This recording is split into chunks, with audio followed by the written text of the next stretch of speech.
Hello মাদিদ বন্ধুগণ, আমরা তো ভালোই খেললাম, 4-1 জিতলাম লিভান্তের এগেনস্টে। তবে ভিনি পারফরমেন্স তো ইমপ্রুভ হয়েছে, ম্যানেজমেন্টের সাথে কথা হয়েছে, কি খেললো, কি গোলটা দিল, ও সুন্দর সুন্দর। আর বাকি তো এমবাপ্পে তো অ্যাজ ইউজুয়াল চলেই যাচ্ছে আগুনের মতো করে।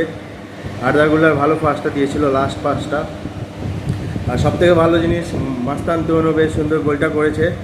সেটা অনেক দিন ধরেই ট্রাই করছে গোলের জন্য। তো কালকে দুটো গোল হতে পারতো, একটা তো বাইরে লেগে গেল, আর একটা লাস্টে গোলটা হয়েছে সাকসেসফুলি। তো ছেলেটা ভালো করেছে। আর সবথেকে ভালো জিনিস হচ্ছে, এমন দিনে গোল করেছে সেই দিনে আমাদের ওয়ান অফ দ্য লেজেন্ড আলফাদো স্টেফনো হচ্ছে ডেবিউট করেছিলেন রিয়েল মাদ্রিদের হয়ে। So it's good thing.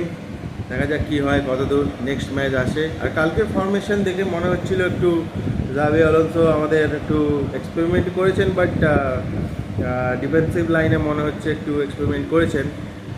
কারণ পরের ম্যাচ অ্যাথলেটিকো মাদ্রিদের সাথে আছে, তো it's a big match. So আমাদের যা হোক করে জিততেই হবে। তো হারলে তো চলবে না। এখন অব্দি আমরা একটাও ম্যাচ হারিনি। তো দেখা যাক কী হয় এখন। Hope for the best. চলো, হালা মাদ্রিদ, নেক্সট ম্যাচে দেখা হচ্ছে।